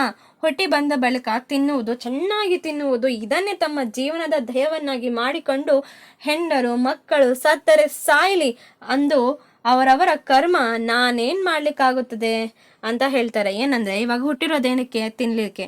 ಅದು ಚೆನ್ನಾಗಿ ತಿನ್ಬೇಕು, ಇದನ್ನೇ ತಮ್ಮ ಜೀವನದ ಧ್ಯೇಯ ಅಂದ್ರೆ ತಮ್ಮ ಜೀವನದ ಗುರಿಯಾಗಿ ಮಾಡ್ಕೊಂಡಿರುವವರು. ಹೆಂಡ್ರಂದ್ರೆ ಹೆಂಡತಿ, ಮಕ್ಕಳು ಸತ್ರೆ ಸಾಯ್ಲಿ, ನನಗೇನು, ಎಲ್ಲ ಅವರವ್ರ ಕರ್ಮ ಏನ್ ಮಾಡ್ಲಿಕ್ಕಾಗುತ್ತೆ ಅಂತ ಕೇಳ್ತಿದ್ದಾರೆ ಎಂದು ಅನ್ನುತ್ತಾ ತಮ್ಮ ಗಳಿಕೆಯ ಸಿಂಹಪಾಲನ್ನು ಚಾಫಲಾರ್ದ ಅಂಗಡಿಗೆ ಸುರಿಸುವ ಶೂರರು ಕಾಣುತ್ತಾರೆ ಇಲ್ಲಿ. ಏನಂದ್ರೆ ಅವ್ರು ಗಳಿಸಿರ್ತಾರೆ, ಇವಾಗ ಕೆಲ್ಸಕ್ಕೆ ಹೋಗ್ಬಿಟ್ಟು ಹಣ ಸಂಪಾದನೆ ಮಾಡಿರ್ತಾರೆ, ಆದ್ರೆ ಸಂಪಾದನೆ ಮಾಡಿದ್ದೆಲ್ಲ ಹಳ್ಳಿ ಚಾಫಲಾರ್ದ ಅಂಗಡಿಯೆಲ್ಲ ಸುರಿಸ್ಬಿಡ್ತಾರೆ. ಇವಾಗ ಮಕ್ಕಳು ಹೆಂಡತಿ ಏನ್ ಕತೆ, ಅವರು ಸಾಯ್ಲಿ, ನನ್ನ ಕರ್ಮ ಅವ್ರ ಕರ್ಮ ಏನ್ ಮಾಡೋಕ್ಕಾಗುತ್ತೆ ಅನ್ನೋ ರೀತಿಯಾಗಿ. ಆಯ್ತಾ? ಇವಾಗ ನೆಕ್ಸ್ಟು ವೃದ್ಧರಿಗೆ ಪೆನ್ಷನ್ದಾರರಿಗೆ ಬಾಯಿ ಚಪ್ಪಳ ಜಾಸ್ತಿ. ಅಂದರೆ ವೃದ್ಧರು ಇರ್ತಾರಲ್ಲ, ವಯಸ್ಸಾದವರು, ಇವಾಗ ಪೆನ್ಷನ್ ಬರ್ತಿರುತ್ತೆ, ಬಾಯಿ ಚಪ್ಪಳ ಅಂದರೆ ಪಾಪ ಮಾತಾಡ್ಲಿಕ್ಕೆ ಯಾರು ಇದಿಲ್ಲ, ಒಂಥರ ಬಾಯಿ ಇದಾಗ್ತಿರುತ್ತಲ್ಲ, ಆ ಥರ ಜಾಸ್ತಿ. ಮನೆಯಲ್ಲಿ ವ್ಯವಸ್ಥೆ ಆಗುವುದಿಲ್ಲ. ಮಗ ಸೊಸೆ ಇವರದೇ ಕಾರಬಾರು, ಏನು ಮಾಡಬೇಕು? ಇವಾಗ ಮನೆಯಲ್ಲಿ ಮಗ ಇದ್ದಾರೆ, ಸೊಸೆ ಇದ್ದಾರೆ, ಅವರೇ ಎಲ್ಲ ನೋಡ್ಕೊಳ್ತಾರೆ, ಅವ್ರದ್ದೇ ಕಾರಬಾರು, ಅವ್ರದ್ದೇ ಎಲ್ಲ ದರ್ಪ ಎಲ್ಲ ಮಾಡ್ಕೊಳ್ತಿರ್ತಾರೆ. ನಾನೇನು ಮಾಡ್ಲಿಕ್ಕಾಗುತ್ತೆ ಎಂದೆನ್ನುತ್ತಾ ಅವರು ಚಾಫಲಾರ್ದ ಆಜೀವ ಸದಸ್ಯರಾಗಿ ಬಿಡ್ತಾರೆ. ಒಂಥರ ಇವರು ಚಾಫಲಾರ್ದ ಅಂಗಡಿಯಲ್ಲಿ ಆಜೀವ ಅಂದರೆ ಪರ್ಮನೆಂಟ್ ಸದಸ್ಯರಾಗಿರ್ಬಿಡ್ತಾರಂತೆ. ಅವರಲ್ಲಿ ರೋಗಿಗಳು ಇದ್ದಾರಂತೆ, ಕೆಲವೊಂದು ಜನ ಪೇಷಂಟ್ಸ್ ಇದ್ದಾರಂತೆ. ಮನೆಯಲ್ಲಿ ಪಥ್ಯ ಮಾಡುತ್ತಾ ಇಲ್ಲಿ ಖರೀದಿ ಪದಾರ್ಥಗಳನ್ನು ಜಡಿಯುವ ಇವರು ಜಡ್ ಎಂದು ನೆಟ್ಟಗಾಗೋದು. ಅಂದರೆ ಮನೆಯಲ್ಲಿ ಕೆಲವೊಂದು ಜನ ಪಥ್ಯ ಇರ್ತಾರಲ್ಲ, ಇವಾಗ ವಯಸ್ಸಾದ್ಮೇಲೆ ಅದು ತಿನ್ಬಾರ್ದು ಸ್ವಲ್ಪ ರೆಸ್ಟ್ರಿಕ್ಷನ್ಸ್ ಇದ್ದೇ ಇರುತ್ತೆ, ಅದು ಪಥ್ಯ ಇರೋದಿಲ್ಲ. ಇಲ್ಲೆಲ್ಲ ಬಂದ್ಬಿಟ್ಟು ನಾವು ಇಷ್ಟ ಆಗೋದೆಲ್ಲ ತಿಂದ್ಬಿಡ್ತಾರಂತೆ. ಹಾಗೆ ಸಾಯುತ್ತವೆ, ಹೀಗೋ ಸಾಯುತ್ತೇವೆ, ಕರಿದಿದ್ದನ್ನು ತಿಂದು ಸಾಯುತ್ತೇವೆ ಎನ್ನುವುದು ಇವರ ಜಿದ್ದು. ಆಯ್ತಾ? ಈ ನೆವದಲ್ಲಿ ಯಾವುದು ಶಾಶ್ವತ, ಈ ಜಗತ್ತಿನಲ್ಲಿ ಎಲ್ಲವೂ ನಶ್ವರವೆಂದು ಹೇಳುವ ತತ್ವಜ್ಞಾನಿಗಳು ಇದ್ದಾರೆ. ಇನ್ನೊಂದು ವರ್ಗ ಇದಪ್ಪ, ಏನಂದ್ರೆ ಈ ಜಗತ್ತಿನಲ್ಲಿ ಏನು ಶಾಶ್ವತಪ್ಪ, ಎಲ್ಲ ನಶ್ವರ. ಆದ್ರಿಂದ ಈ ರೀತಿ ಹೇಳ್ಕೊಂಡು ತತ್ವಜ್ಞಾನಿ ಫಿಲಾಸಫಿ ಹೇಳುವಂತಹ ಜನರು ಇದ್ದಾರಂತೆ. ಇನ್ನು ತರುಣರು ಹೇಳಿ ಕೇಳಿ ಉತ್ಸಾಹಿಗಳು, ಇವರಿಗೆ ಜವಾಬ್ದಾರಿ ಇಲ್ಲ, ಮಾಡಲು ಕೆಲಸವಿಲ್ಲ, ಕೆಲಸವಿದ್ದರೂ ಮಾಡುವ ಮನಸ್ಸಿಲ್ಲ, ಇವರಿಗೆ ಹೊತ್ತು ಹೋಗೋದು. ಇವಾಗ ಇನ್ನೊಂದು ವರ್ಗ ತರುಣರು, ಒಂಥರ ಹೆಂಗೆ ಅನ್ಕೋಬಿಡೋದು, ಇವರಿಗೆ ಜವಾಬ್ದಾರಿ ಅನ್ನೋದು ಇಲ್ವೇ ಇಲ್ಲಪ್ಪ, ಮಾಡ್ಲು ಕೆಲಸವಿಲ್ಲ, ಏನಾದರೂ ಕೆಲಸ ಇಲ್ಲ ಅಂತ ಹೇಳ್ತಿದ್ದಾರೆ. ಕೆಲಸವಿದ್ರೂ ಮಾಡ್ಲು ಮನಸ್ಸಿಲ್ಲ, ಪಾಪ ನಂಗೆ ಕೆಲಸ ಇದೆ, ನಂಗೆ ಮಾಡಲಿಕ್ಕೆ ಮನಸ್ಸಿಲ್ಲ ಅಂತ ಹೇಳ್ತಿದ್ದಾರೆ. ಹೇಗೋ ಒಂದು ಟೈಮ್ ಕಲಿಬೇಕಲ್ಲ, ಹೊತ್ತು ಕಲಿಬೇಕಲ್ಲ, ಅದಕ್ಕಾಗಿ ಪಣ ತೊಟ್ಟು ಇಡೀ ದಿವಸ ಚಾದ ಅಂಗಡಿಯ ಚಾ ಕುಡಿಯುತ್ತಾ ಕ್ಯಾರಂ ಬೋರ್ಡ್ ಆಡುತ್ತಾ ಕೊಡುತ್ತಾರಂತೆ. ಇವಾಗ ನಾನು ಟೈಮ್ ಪಾಸ್ ಮಾಡಬೇಕು, ಇನ್ನೆಲ್ಲಿ ಬೆಸ್ಟ್ ಪ್ಲೇಸು ಚಾ ಪದಾರ್ಥ ಅಂಗಡಿಯಲ್ಲಿ, ದಿವಸ ಅಲ್ಲೇ ಅಂಗಡಿಯಲ್ಲಿ ಇದ್ಬಿಟ್ಟು ಚಾ ಕುಡಿದ್ಬಿಟ್ಟು ಕ್ಯಾರಮ್ ಬೋರ್ಡ್ ಆಡುತ್ತಾ ಅಲ್ಲೇ ಹೊತ್ತು ಕಳೀತಾರೆ. ಹಳ್ಳಿಯ ಪಟೇಲ್ರು, ಊರ್ ಪುಡಾರಿಗಳು, ಸ್ವಯಂ ಘೋಷಿತ ದಲ್ಲಾಳಿಗಳು, ಪಟ್ಟಣದ ಶಾಲೆ ಕಾಲೇಜುಗಳ ನರ್ಸರಿಗಳ ಸೀಟು ಕೊಡಿಸುವೆನೆಂದು ಅಡ್ವಾನ್ಸ್ ಎತ್ತುವ ಲೀಡರ್ಗಳು ಇದರಂತೆ. ಗ್ರಾಮ ಪಂಚಾಯಿತಿ ಸರಪಂಚಾಯತರು, ಈಗಿನ ಹಾಲಿ ಸದಸ್ಯರು, ಶಾಲೆಗೆ ಆಗಾಗ ಅನಿರೀಕ್ಷಿತ ಭೇಟಿ ಕೊಡುವ ಶಾಲಾ ಶಿಕ್ಷಕರು, ಅಂಗಡಿಯಲ್ಲಿ ಲೋಡ್ಗಣಿಸಿ ಕೂತು ಬೇಸತ್ತ ವ್ಯಾಪಾರಿಗಳು, ದಿನಕ್ಕೆ ಸರಿಸರಾರಿ 5-6 ತಾಸುಗಳನ್ನಾದರೂ ಚಾ ಫಲಾರದ ಅಂಗಡಿಯಲ್ಲಿ ಕಳೆಯುತ್ತಾರೆಂದರೆ ಅದೊಂದು ಆಶ್ಚರ್ಯದ ಮಾತಲ್ಲ. ಇವಾಗ ಹಳ್ಳಿ ಚಾ ಅಂಗಡಿಯಲ್ಲಿ ಪಟೇಲ್ರು ಇರ್ತಾರಂತೆ, ಸ್ವಯಂ ಘೋಷಿತ ದಲ್ಲಾಳಿಗಳು ಇರ್ತಾರಂತೆ. ಇನ್ನೊಬ್ಬರು, ನೀವು ನಗರದಲ್ಲಿ ಪಟ್ಟಣದಲ್ಲಿ ಶಾಲೆ ಕಾಲೇಜುಗಳಲ್ಲಿ ಹಾಗೆ ನರ್ಸರಿಗಳಲ್ಲಿ ನಿಮ್ಮ ಮಗಳಿಗೆ ಸೀಟ್ ಕೊಡಿಸಿ ಅಂತ ಹೇಳಿಬಿಟ್ಟು ಅಡ್ವಾನ್ಸ್ ಅಮೌಂಟ್ನ ತೊಗೊಳ್ತಾರಲ್ಲ, ಅಂತಹ ಲೀಡರ್ಗಳು ಇದ್ದಾರಂತೆ. ಗ್ರಾಮ ಪಂಚಾಯತಿ ಸರ ಪಂಚಾಯತಿಯ ಸದಸ್ಯರು ಇದ್ದಾರಂತೆ. ಈಗಿನ ಹಾಲಿ ಸದಸ್ಯರು ಸಹ ಇದ್ದಾರಂತೆ. ಶಾಲೆಗೆ ಅಂದರೆ ಯಾವಾಗೋ ಒಂದು ಬಾರಿ ಶಿಕ್ಷಕರು ಸ್ಕೂಲ್ಗೆ ಭೇಟಿ ಕೊಡ್ತಾರಂತ ಅಲ್ಲ, ಆ ಥರ ಶಿಕ್ಷಕರು ಸಹ ಇದ್ದಾರಂತೆ. ಇವಾಗ ವ್ಯಾಪಾರಿಗಳು ತಮ್ಮ ಗೂಡ್ಸ್ ಎಲ್ಲ ಲೋಡ್ಗೆ ಹಾಕ್ಬಿಟ್ಟು ಅಲ್ಲಿ ಬೇಸೆತ್ತಿ ವ್ಯಾಪಾರಿಗಳು ದಿನಕ್ಕೆ ಎಲ್ಲರೂ ಸೇರಿ ಒಂದು 5-6 ತಾಸುಗಳಂದರೆ 5-6 ಗಂಟೆಗಳಾದರೂ ಚಾ ಫಲಾರದ ಅಂಗಡಿಯಲ್ಲಿ ಕಳೀತಾರಂದರೆ ಎಂತಹ ಆಶ್ಚರ್ಯವಾದಂತಹ ವಿಷಯ ಅಲ್ಲ ಅಂತ ಕೇಳ್ತಿದ್ದಾರೆ. ಇತ್ತೀಚೆಗೆ ಚಾ ಫಲಾರದ ಅಂಗಡಿಯಲ್ಲಿ ಮಟ್ಕ ಆಡುವವರು ಅಡ್ಡೆಯೂ ಆಗಿದೆ ಎಂಬ ದಟ್ಟ ವಾರ್ತೆ ಎಲ್ಲೆಡೆ ಹಬ್ಬಿದೆ ಅಂತೆ. ಇವಾಗ ಇನ್ನೊಂದು ಸಂದರ್ಭಕ್ಕೆ ಬರುವಂತಹ ಕ್ವಶನ್ ಏನಂದರೆ, ಹಳ್ಳಿಯ ಚಾ ಫಲಾರದ ಅಂಗಡಿ ವಾರ್ತಾ ಇಲಾಖೆ ಇದ್ದಂತೆ ಅಂತ ಒಂದು ಬರುತ್ತೆ. ಹಳ್ಳಿಯ ಹೆಣ್ಮಕ್ಳು ನೀರಿಗೆಂದು ಬಟ್ಟೆ ಒಗ್ಲಿಕ್ಕೆಂದು ಹೋದಾಗ ತಮ್ಮ ಸುಖ ದುಃಖಗಳನ್ನು ಹೇಳ್ಕೊಳ್ಳುತ್ತಾ, ಅನ್ಯರ ಬಗ್ಗೆ ಅಸಹ್ಯ ಪಡುತ್ತಾ, ತನ್ನನ್ನು ಬಣ್ಣಿಸುತ್ತಾ, ಪರರ ಮನೆಯ ತೂತ್ಗಳನ್ನು ಎಣಿಸುತ್ತಾ ಕೂಡಿರುತ್ತಾರಷ್ಟೇ. ಇವಾಗ ಹೆಣ್ಮಕ್ಳು ಏನು ಮಾಡ್ತಾರೆ, ಇವಾಗ ಬಟ್ಟೆ ಒಗಿಲಿಕ್ಕಂತ ನೀರು ಎತ್ಕೊಬರಕ್ಕಂತ ಹೋಗುವಾಗ ತಮ್ಮ ಸುಖ ದುಃಖಗಳನ್ನ ಅಂದರೆ ಅವ್ರ ಕಷ್ಟಗಳು ಅದು ಇದೆಲ್ಲ ಮಾತಾಡ್ಕೊಳ್ತಾರೆ. ಇನ್ನೊಬ್ರು ಯಾರಾದ್ರೂ ಇಷ್ಟ ಆಗಿಲ್ಲ, ಅಸಹ್ಯ ಪಡ್ತಿದ್ದಾರೆ ಅಂದರೆ ಅವ್ರ ಬಗ್ಗೆ ಸಹ ಮಾತಾಡ್ಕೊಳ್ಳುತ್ತಾ ಹಾಗೆ ಮನೆ ತೂತ್ಗಳನ್ನು ಎಣಿಸ್ಕೊಳ್ತಾ ಕೂಡಿರ್ತಾರಷ್ಟೆ. ಪಾಪ ಕಾಲ್ ಬಿಟ್ಟು ಕತ್ತೆಯಂತೆ ಊರ್ಸುತ್ತಾ ತಿರುಗಾಡುವ ಹಳ್ಳಿಯ ಗಂಡಸರಿಗೆ ಸಾಮಾಜಿಕ ವಿಷಯಗಳ ಬಗ್ಗೆ ಮಾತನಾಡಲು ಹೋಟೆಲ್ಗಿಂತಲೂ ಹೆಚ್ಚಿನ ಪ್ರಾಶಸ್ತ್ಯವಾದ ಸ್ಥಳವಿರಲಾರದು. ಅರ್ಥ ಆಯ್ತಾ? ಪಾಪ ಗಂಡಸರು ಏನು ಮಾಡ್ತಾರೆ, ಊರಲ್ಲಿ ಏನೇನು ನಡೀತಿದೆ ಅಂತ ಸಾಮಾಜಿಕ ವಿಷಯಗಳ ಬಗ್ಗೆ ಮಾತಾಡಬೇಕಲ್ಲ, ಅಂತಹ ಪ್ಲೇಸ್ ಮಾತಾಡಲಿಕ್ಕೆ ಎಲ್ಲಿದೆ? ಹೋಟೆಲ್ಗಿಂತಲೂ ಒಂದು ಬೆಸ್ಟ್ ಪ್ಲೇಸ್ ಎಲ್ಲಿರ್ಲಿಕ್ಕಾಗುತ್ತೆ ಅಂತ ಹೇಳ್ತಿದ್ದಾರೆ. ತಮ್ಮ ಮನೆಯ ಸಮಾಚಾರ ತಮಗೆ ತಿಳಿಯದಿದ್ದರೂ ಊರು ಮೂಲೆ ಮೂಲೆಗಳಲ್ಲಿ ಏನು ನಡೆದಿದೆ, ಯಾರು ಹುಟ್ಟಿದ್ರು, ಯಾರು ಸತ್ರು ಎಂಬೆಲ್ಲ ಅವರಿಗೆ ಗೊತ್ತು. ಇವಾಗ ಮನೆ ವಿಷಯ ಮಾತ್ರ ಅವ್ರಿಗೆ ಗೊತ್ತಿಲ್ಲ, ಸಮಾಚಾರ ಏನೂ ತಿಳಿಯೋದು ಅವ್ರಿಗೆ. ಆದರೆ ಊರಲ್ಲಿ ಮೂಲೆ ಮೂಲೆಯಲ್ಲಿ ಏನೇನು ನಡೆದಿದೆ, ಯಾರು ಹುಟ್ಟಿದ್ರಪ್ಪ, ಯಾರು ಸತ್ತಿದ್ರು ಎಂಬುದೆಲ್ಲ ಅವರಿಗೆ ಗೊತ್ತಂತೆ. ಯಾರ ಮನೆಯಲ್ಲಿ ಆಕಳು ಆಯಿತು, ಯಾರು ಕೊಟ್ಟಿಗೆಯಲ್ಲಿ ಎಮ್ಮೆ ಸತ್ತಿತು, ಯಾರ ಬಣ್ಣವಣಿಗೆ ಬೆಂಕಿ ಹಚ್ಚಿದ್ದಾರೆ, ಇವೆಲ್ಲ ಗೊತ್ತು. ಯಾರ ಮನೆಗೆ ದರೋಡೆ ಆಯಿತು, ಕಳ್ತನವಾಯಿತು ಎಂಬ ಸಣ್ಣ ದೊಡ್ಡ ವಿಷಯಗಳಲ್ಲಿ ಹೋಟೆಲ್ನ ಸದಸ್ಯರ ಶಾಶ್ವತ ಸದಸ್ಯರ ಪಾಲಿಗೆ ಸುದ್ದಿಯ ಸಾಮಗ್ರಿಗಳು ಅಂತ ಹೇಳ್ತಿದ್ದಾರೆ. ಈಗ ವಾರ್ತಾ ಇಲಾಖೆಯಲ್ಲಿ ಏನೇನೆಲ್ಲ ಮಾತಾಡ್ಕೊಳ್ತಾರೆ ಜನರು ಅನ್ನೋದು ನಿಮಗೆ ಕ್ವೆಶನ್ ಬರುತ್ತಲ್ಲ, ಒಂದು ರೀತಿಯಾದ ಪಾಯಿಂಟ್ಸ್ ಅನ್ನು ಮಾಡ್ತಾ ಹೋಗಿ. ಇವಾಗ ಗಿಡ್ಡ ಮಾಸ್ತರು ಶಾಲೆಯಲ್ಲಿ ಹುಡುಗರಿಗೆ ಬಹಳ ಹೊಡೆಯುತ್ತಿದ್ದಾರೆ. ಆ ರೀತಿ ಹೊಡೆಯುವುದಕ್ಕೆ ಮನೆಯಲ್ಲಿ ಅವರ ಹೆಂಡತಿಯ ಕಾಟವೇ ಕಾರಣವೆಂದು ನಿರ್ಣಯಿಸುತ್ತಾರೆ. ಇವಾಗ ಹಳ್ಳಿ ಚಾ ಹೋಟ್ಲಲ್ಲಿ ಕೂತಿದ್ದಾರಲ್ಲ, ಅವ್ರು ಮಾತಾಡ್ಕೊಳ್ತಿದ್ದಾರೆ. ಗಿಡ್ಡ ಮಾಸ್ಟರ್ ಇದ್ದಾರಲ್ಲ ಶಾಲೆಯಲ್ಲಿ, ಮಕ್ಕಳಿಗೆ ಸಿಕ್ಕಾಪಟ್ಟೆ ಹೊಡೆದು ಬಿಡ್ತಾರಂತೆ. ಯಾಕೆ ಹೇಳಿ, ಅವ್ರ ಹೆಂಡತಿ ಮನೇಲಿ ಸಿಕ್ಕಾಪಟ್ಟೆ ಕಾಟ ಕೊಡ್ತಿದಾರಲ್ಲ ಅಂತ ನಿರ್ಣಯ ಮಾಡಿಬಿಟ್ಟಿದ್ದಾರಂತೆ ಇವರೇ. ಇವಾಗ ವಿಧವೆಯಾದ ಅಕ್ಕ ಅವ್ರು ಯಾಕೆ ಎಷ್ಟು ಬೆಳ್ಳಗಿನ ಸೀರೆ ಹೊಡಬೇಕು ಎಂಬುದು ಇವರ ಜಿಜ್ಞಾಸೆಯ ವಿಷಯ. ಇವಾಗ ಯಾರೋ ಅಕ್ಕ ಇದ್ದಾರಲ್ಲ, ಅವರಿಗೆ ಅವ್ರ ಗಂಡ ಇಲ್ಲ ಅಂತ, ಅದಕ್ಕಂತ ಅವ್ರು ಯಾಕೆ ಇಷ್ಟೊಂದು ಬೆಳ್ಳಗಿರುವಂಥ ಸೀರೆ ಉಡಬೇಕು ಅನ್ನೋದು ಇವರ ಜಿಜ್ಞಾಸೆಯ ವಿಷಯ ಅಂತೆ. ಹೊಸದಾಗಿ ವರ್ಗವಾಗಿ ಬಂದ ವೈದ್ಯಕಾಧಿಕಾರಿ ರೋಗಿಗಳಿಗೆ ಬರೀ ಪ್ರಿಸ್ಕ್ರಿಪ್ಷನ್ ಮಾತ್ರ ಬರೆದುಕೊಡುತ್ತಿದ್ದಾರೆಂದು ಹೊಸದಾಗಿ ಒಬ್ಬರು ಡಾಕ್ಟರ್ ಬಂದಿದ್ದಾರಂತೆ ಹಳ್ಳಿಯಲ್ಲಿ. ಅವರು ಪೇಷಂಟ್ಸ್ ಬಂದಾಗ ಬರೀ ಪ್ರಿಸ್ಕ್ರಿಪ್ಷನ್ ಅಂದರೆ ಗೊತ್ತಲ್ಲ, ಚೀಟಿ ಮಾತ್ರ ಬರೆದುಕೊಳ್ತಿದಾರಂತೆ. ಇದೊಂದು ಆಕ್ಷೇಪ. ಬರೀ ಬರೆದುಕೊಡ್ತಾರೆ, ಅವ್ರೇನು ನೋಡ್ತಲೇ ಇಲ್ಲ ಅಂತ ಆಕ್ಷೇಪ ಅಂತ ಹೇಳ್ತಿದ್ದಾರೆ. ಬಿಸಿ ಊಟ ಬಂದ ಮೇಲೆ ಹೆಡ್ ಮಾಸ್ಟ್ರು ಬಹಳ ಹಣ ಗಳಿಸಿದ್ದಾರೆ ಎಂದು ಅವರ ಬಗ್ಗೆ ಮುಖರ್ಜಿಯೊಂದನ್ನು ಬರೆದು ಹಾಕುತ್ತಾರೆ ಇದೇ ಚಾ ಫಲಾರದ ಅಂಗಡಿಯಲ್ಲಿ. ಇವಾಗ ಮಧ್ಯಾಹ್ನ ಮಕ್ಕಳಿಗಾಗಿ ಬಿಸಿ ಊಟ ಬಂದಿದೆಯಲ್ಲ, ಅದಾದಮೇಲೆ ಹೆಡ್ ಮಾಸ್ಟರ್ ಇರ್ತಾರಲ್ಲ ಅಲ್ಲಿರುವವರು ಸಿಕ್ಕಾಪಟ್ಟೆ ಹಣ ಸಂಪಾದನೆ ಮಾಡಿಬಿಟ್ಟಿದ್ದಾರಂತೆ. ಆದ್ದರಿಂದ ಒಂದು ಮುಖರ್ಜಿಯನ್ನು ಬರೆದು ಹಾಕಬೇಕು ಅಂತ ಚಾ ಹೋಟ್ಲಲ್ಲಿ ಮಾತಾಡ್ತಿದ್ದಾರೆ. ವರದಕ್ಷಿಣೆ ನಾನೆಂದು ಮುಟ್ಟೆನೆಂದು ಹೇಳುತ್ತಿದ್ದ ಸುಶಿಕ್ತ ತರುಣನೊಬ್ಬ ದೂರದ ಊರಲ್ಲಿ ಹೋಗಿ ಲಗ್ನ ನಿಶ್ಚಯ ಮಾಡಿಕೊಂಡು 3 ಲಕ್ಷ ವರದಕ್ಷಿಣೆ ತಗೊಂಡು ಶುದ್ಧ ನಾಚಿಕೆಗೇಡು ಎಂಬುದು ಇವರ ಅಭಿಪ್ರಾಯ. ಯಾರೋ ಇವಾಗ ಎಜುಕೇಟೆಡ್ ಪರ್ಸನ್ ನಾನು ಯಾವಾಗೂ ಸಹ ವರದಕ್ಷಿಣೆಯನ್ನು ತಗೊಳ್ಳೋದೇ ಇಲ್ಲಪ್ಪ ಅಂತ ಹೇಳಿದಾರಂತೆ. ಆದರೆ ದೂರದ ಊರಿಗೆ ಹೋಗ್ಬಿಟ್ಟು ಮದುವೆ ಎಲ್ಲ ಫಿಕ್ಸ್ ಮಾಡಿ ಲಗ್ನ ಎಲ್ಲ ನಿಶ್ಚಯ ಮಾಡ್ಕೊಬಿಟ್ಟು 3 ಲಕ್ಷ ವರದಕ್ಷಿಣೆ ಈಸ್ಕೊಬಿಟ್ಟು ಬಂದಿದ್ದಾನೆ. ಶುದ್ಧ ನಾಚಿಕೆಗೇಡು ಎಂಬುದು ಇವ್ರದ್ದು ಅಭಿಪ್ರಾಯ ಆಗಿದೆ. ಈಗಿನ ಹುಡುಗರಿಗೆ ನೀತಿ ನಿಯಮಗಳು ಇಲ್ಲವೆಂದು ದೊಗ್ಲೆ ಪ್ಯಾಂಟು ಶರ್ಟ್ಗಳು ಧರಿಸಿ ತಿರುಗುತ್ತಾರೆ ಎಂದು ಗುಡ್ಡನ್ನ ಹೇಳಿದ್ರು. ಇವಾಗಿದಾರಪ್ಪಲ್ಲ ಯಂಗ್ ಜನ್ರೇಷನ್ ಅವರು ಏನಂದರೆ ದೊಗ್ಲೆ ಪ್ಯಾಂಟ್ ಅಂದರೆ ಲೂಸ್ ಆಗಿರುವಂಥ ಪ್ಯಾಂಟ್ ಶರ್ಟನ್ನು ಧರಿಸ್ಬಿಟ್ಟು ಅಲ್ಲಿ ಇಲ್ಲಿ ತಿರುಗಾಡ್ತಿರ್ತಾರೆ ಅಂತ ಗುಡ್ಡನ್ನವರು ಹೇಳಿದ್ರಂತೆ. ಅದಕ್ಕೆ ಇನ್ನೊಬ್ಬರು, ಆ ಹುಡುಗರ ಮುಖಂಡ ನಿಮ್ಮ ಮಗನೇ ಅಲ್ವೇನು ಅಂತ ಚಂದ್ರನ್ನ ಕೇಳ್ತಾನಂತೆ. ಆಯಿತಾ, ಅದಕ್ಕೆ ನಿಲ್ಲಿಸುತ್ತಾರವೇ ಸರಿಯಾದ ಉತ್ತರ. ತಲವಾರು ಯಲ್ಲಪ್ಪನಿಗೆ ಸೊಗ್ ಬಂದಿದೆ. ನೀನೆ ನಾನು ಎದುರಿಗೆ ಬರ್ತಿದ್ರು ಅವನಿಗೆ ನನಗೆ ನಮಸ್ಕರಿಸಲಿಲ್ಲ, ಏನಂತ ತಿಳಿದಿದ್ದಾನೆ ಮಗ ಎಂದು ಪಟೇಲ್ರು ಫುತ್ಕರಿಸುತ್ತಾರಂತೆ. ಯಾರೋ ಒಬ್ಬರು ಯಲ್ಲಪ್ಪನವರು ಬರ್ತಿದ್ದಾರಂತೆ. ಇವರು ಪಟೇಲ್ ಬರುವಾಗ ನಮಸ್ಕಾರನೇ ಮಾಡಿಲ್ಲ ಅಂತ, ಅವನಿಗೆ ಎಷ್ಟು ಸೊಕ್ಕಿದೆ, ಏನಂತ ತಿಳ್ಕೊಬಿಟ್ಟಿದ್ದಾನೆ ಮಗ ಅಂತ ಫುತ್ಕರಿಸುತ್ತಾ ಹೇಳ್ತಿದ್ರಂತೆ. ಇನ್ನೊಬ್ರದ್ದು ಇದಕ್ಕೆ ಪ್ರಶ್ನೆ ಬರುತ್ತೆ ನಿಮಗೆ ನೆಕ್ಸ್ಟು. ಓಕೆ, ಶಿವಚರಣಪ್ಪನಿಗೆ ಅಷ್ಟು ಸುಂದರ ಹೆಂಡತಿ ಯಾಕಿರಬೇಕು ಎಂದು ರಸಿಕ ಶಿಖಾಮಣಿ ಮಹಾನ್ ಕೆಚ್ಚರಕ ಶ್ರೀಮಂತ ಕಲ್ಲಪ್ಪನವರ ಗೂಢ ಪ್ರಶ್ನೆ. ಅರ್ಥ ಆಯ್ತಾ? ಶಿವಶರಣಪ್ಪ ಅಂತ ಇದ್ದಾರಂತೆ, ಅವ್ರಿಗೆ ಹೆಂಡತಿ ತುಂಬ ಸುಂದರವಾಗಿ ಇದ್ದಾರಂತೆ, ಯಾಕಿರಬೇಕು ಅಂತ ಪ್ರಶ್ನೆ ಮಾಡ್ತಿರೋರು ಯಾರು? ರಸಿಕ ಶಿಖಾಮಣಿ ಮಹಾನ್ ಕೆಚ್ಚರಕ ಶ್ರೀಮಂತ ಕಲ್ಲಪ್ಪನವರ ಗೂಢ ಪ್ರಶ್ನೆ. ಆಯ್ತಾ?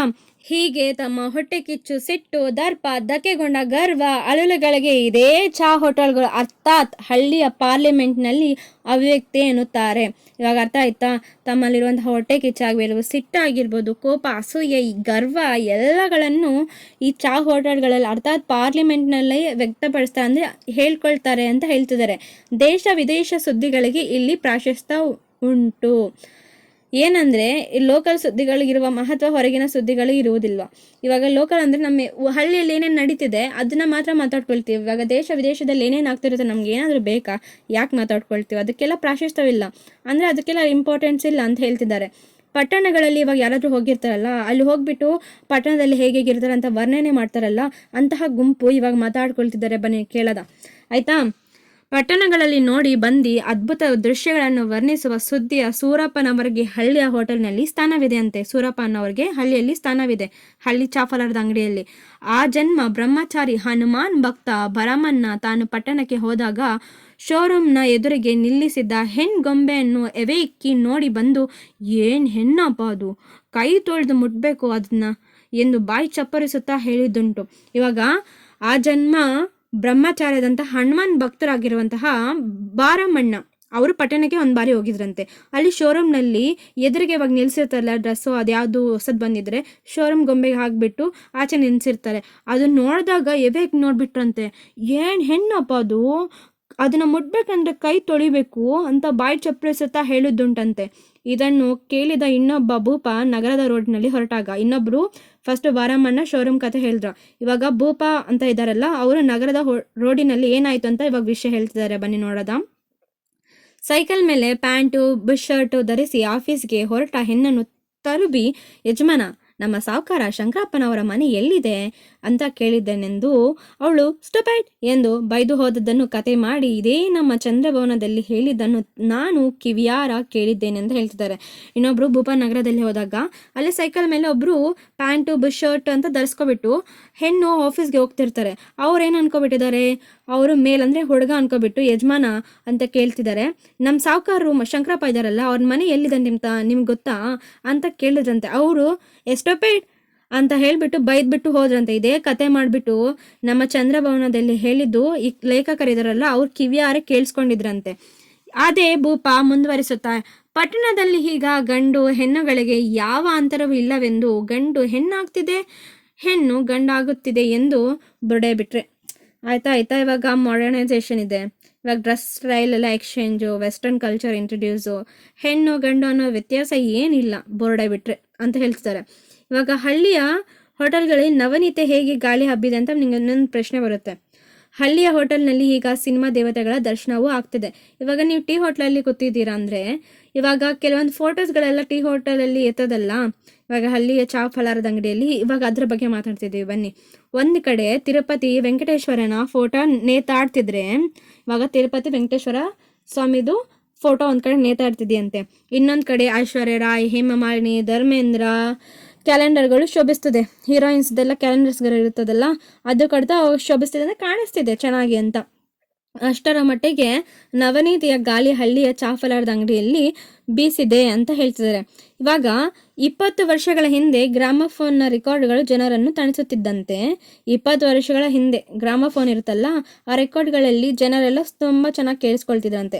ಇವಾಗ ಪ್ರಸ್ತುತ ಇವಾಗ ಮಾಡರ್ನ್ ಎರಾ ಏನಂದರೆ, ಇವಾಗ ಟಿ ವಿ ಬಂದಿದೆ, ರೇಡಿಯೋ ಬಂದಿದೆ, ಸ್ಟೀರಿಯೋ, ಟೇಪ್ ರೆಕಾರ್ಡ್ಗಳು ಹಿಡಿದು FM ರೇಡಿಯೋಯಿಂದ ಸೂತ್ರಗಳು ಕರ್ಣಪಟಲವನ್ನು ಹರಿದು ಬಿಡುವಷ್ಟು ಕೆಸರಿಟ್ಟಿದೆ. ಇವಾಗ ಟಿ ವಿ ಬಂದಿದೆ, ರೇಡಿಯೋ ಬಂದಿದೆ, ಎಲ್ಲ ಸಹ ಏನಾಗ್ತಿದೆ, ಕರ್ಣಪಟಲ ಅಂದರೆ ಕಿವಿ ಹರಿದು ಬಿಡುವಷ್ಟು ಕೆಸರಿಟ್ಟಿವೆ ಅಂತ ಹೇಳ್ತಿದ್ದಾರೆ. ಇನ್ನೊಂದು ಟಿ ವಿ ಏನಂದರೆ ಏನೇನು ನೋಡ್ತಿದ್ದಾರೆ ಟಿ ವಿಯಲ್ಲಿ, ನಿಮ್ಮ ಅಜ್ಜ ತಾತನ ಕೇಳಿಬಿಡಿ. ಯಾಕಂದರೆ ರಾಮಾಯಣ ಮಹಾಭಾರತ ಸೀರಿಯಲ್ ಬರುವಾಗ ಜನರು ಧಾರಾವಾಹಿಯನ್ನು ತುಂಬ ಭಯಭಕ್ತಿಯಿಂದ ನೋಡ್ತಿದ್ರಂತೆ. ಅದಕ್ಕೆ ಪೂಜೆ ಸಹ ಮಾಡ್ತಿದ್ರಂತೆ. ತರುಣರು ಆಸಕ್ತಿಯಿಂದ ಹಾಡುಗಳನ್ನು ಕೇಳ್ತಿದ್ರಂತೆ. ವೃದ್ಧರು ಯಾರು ನೋಡಿಲ್ಲ ಅಂದರೆ ಹೇಳಿಬಿಟ್ಟು ಖಾತ್ರಿ ಮಾಡಿಕೊಂಡು ತಲೆ ತೂಗ್ತಿದ್ರಂತೆ, ಮಾಡ್ಕೊಬಿಡ್ತಿದ್ರಂತೆ. ಇವಾಗ ಲೇಖಕರು ಏನು ಹೇಳ್ತಿದ್ರು ನೋಡೋದ ಬನ್ನಿ. ನನಗೆ ಹಳ್ಳಿಯ ಚಾಫಲಾರದ ಅಂಗಡಿ ಅಂದ್ರೆ ಬಹಳ ಅಭಿಮಾನ ಇದೆ. ಅಷ್ಟೇ ಯಾಕೆ ಪ್ರೀತಿ ಕೊಡ್ತಾ ಇದೆ. ಅಲ್ಲಿ ಬರ್ರನೆ ಬೀಸ್ತಿರ್ಬೇಕು, ಮಳೆ ದೂವ ಅಂತ ಬೀಳ್ತಿರ್ಬೇಕು. ಅಂತಹ ವೇಳೆಯಲ್ಲಿ ಚಾವನ್ನು ಗುಟಗುಟವಾಗಿ ಕುಡಿದ್ರೆ ಎಷ್ಟು ಚೆನ್ನಾಗಿರುತ್ತೆ. ನನಗೆ ಅದರಲ್ಲಿ ದೊರೆಯುವಂಥ ಸುಖ ಸಂತೋಷ ಆಗಲಿ ಭೂಲೋಕದಲ್ಲಿ ಯಾವುದೋ ಸಿರಿ ಸಂಪತ್ತಿ ನನಗೆ ನೀಡಲಿಕ್ಕೆ ಆಗುವುದಿಲ್ಲ. ಇಷ್ಟೆಲ್ಲ ಕೇಳಿದ ಮೇಲೆ ನೀವು ಕೂಡ ನಿಮ್ಮ ಸಮೀಪದ ಹಳ್ಳಿಯ ಚಾಫಲಾರದ ಅಂಗಡಿಗೆ ಭೇಟಿ ಕೊಟ್ಟು ತೀರ್ತಿರಂತ ನನ್ನ ನಂಬಿಕೆ ಅಂತ ಲೇಖಕರು ಹೇಳ್ತಿದ್ದಾರೆ. ಇದೇ ರೀತಿಯಾಗಿ ನಿಮಗೆ ಲೆಸನ್ ಅರ್ಥ ಆಗಿದ್ರೆ ನಿಮಗೆ ಗೊತ್ತಲ್ಲ, ಲೈಕ್, ಶೇರ್, ಸಬ್ಸ್ಕ್ರೈಬ್ ಮಾಡಿ, ಇಲ್ಲಾಂದರೆ ಡಿಸ್ಲೈಕ್ ಮಾಡಿ. ನನಗೆ ಗೊತ್ತಾಗಬೇಕು ಎಷ್ಟು ಜನ ಇಷ್ಟ ಆಗ್ತಿದೆ, ಅರ್ಥ ಆಗ್ತಿದೆ ಅನ್ನೋದು. ನೀವು ಲೈಕ್ಸ್ ಮಾಡಿದ್ರೆ ನನಗೆ ಮುಂದೊಂದು ವಿಡಿಯೋ ಮಾಡಲಿಕ್ಕೆ ನನಗೆ ಪ್ರೋತ್ಸಾಹ ಮಾಡ್ದಂಗೆ ಆಗುತ್ತೆ. Thank you for watching. ಸರಾಂಗೆ.